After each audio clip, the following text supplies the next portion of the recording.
and this is entitled Don't Tell the Coast Guard It Was Me. An enormous welcome, please, for Rex Tyler. Fellow Toastmasters and guests, this happened 50 years ago, and on my honour, I have never told it to a living soul until tonight. I had just passed my test. The dormobile was packed, ready. My brother, by the way, is 4 years younger than me.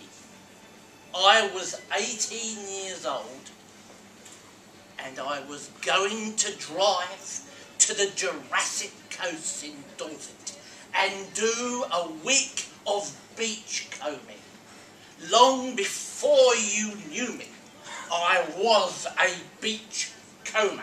That meant you didn't have to wash, you didn't have to comb your hair, and you could wander around Dorset looking like a complete tramp, which is exactly what I loved. So we had before that 2 weeks of brilliant sunshine. Lots of people would be sitting on the beach. The Sunday we moved off in the dormobile, it poured with rain. The wind was unbelievable. Good news. The waves were going to bring in all the diamond rings. We were going to be rich. So, we got to the campsite. We set the tent. We went to sleep, dreaming of finding the crown jewels and anything else we could find. Early in the morning, excited, we got up. We climbed down those limestone stairs at Lulworth Cove with that wonderful dirtle door staring at us, and we made our way round the wall, round the cliffs, digging, and we amazingly found about £4 in half a crowns. That's a lot of money. And what we were going to do was, the second week, we were going to drive down to Falmouth, I never knew the bloke's name, and go on the Girl Christian, which is not a girl, but it's a boat, and go out shopping. That's what I used to do before I was saintly as I am now. So, what we did was, we went all the way around. We got a lobster pot, beautiful lobster pot, loads of hooks. We could flog to the anglers. We got loads of stuff. And then we found what looked like a firework. But it wasn't a firework. It was a flare from a yacht. And so I said, why don't we shoot it into the sea? See what happens? Unfortunately, whilst I was messing around with it, it was pointing the other way, over the cliffs to the main road. And the blimmin' thing went up looking like a huge Roman candle. And I was so frightened. What's going to happen? The Coast Guard's coming. The police were going to be in trouble. So my brother ran up the steps back to the campsite.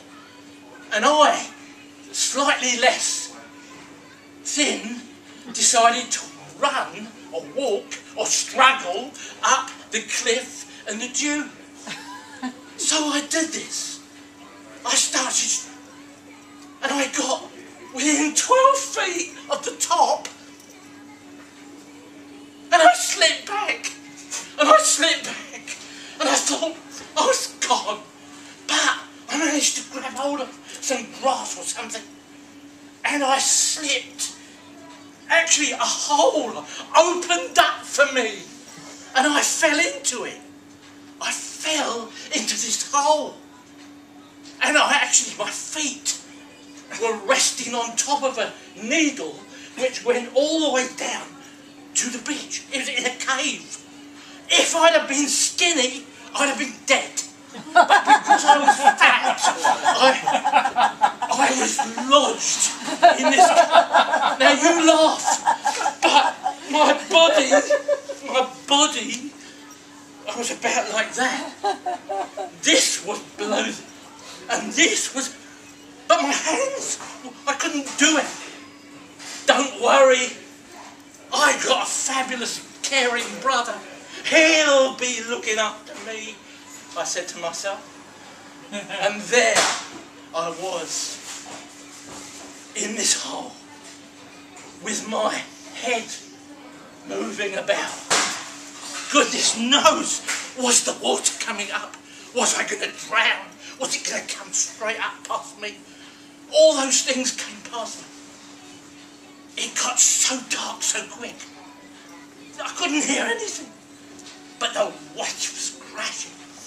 I got so frightened. Where was my brother? Well, let you into a secret.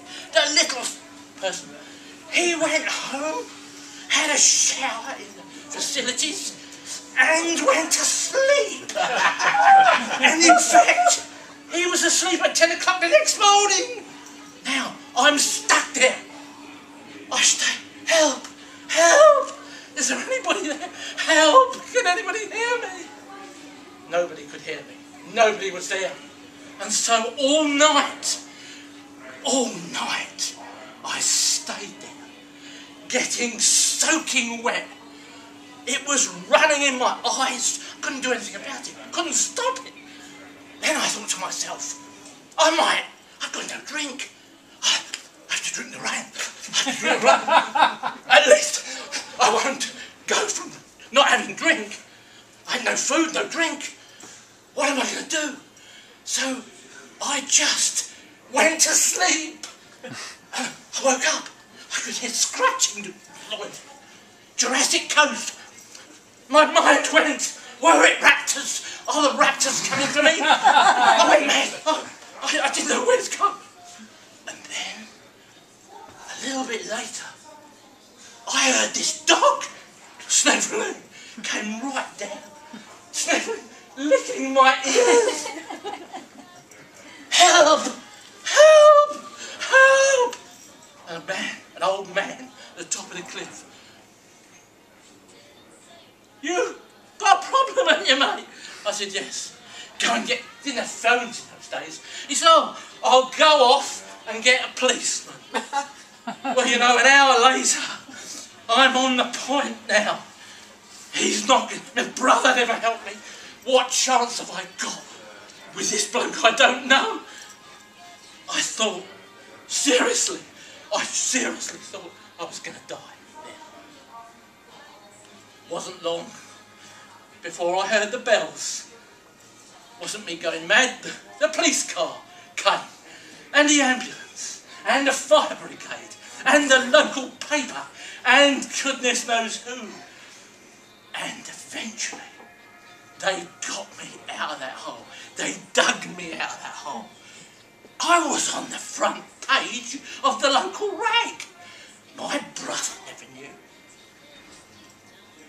That, I went to the hospital. Nothing wrong with me. Nothing wrong with me. I had no injuries at all. But if I had been skinny, I'd have been dead.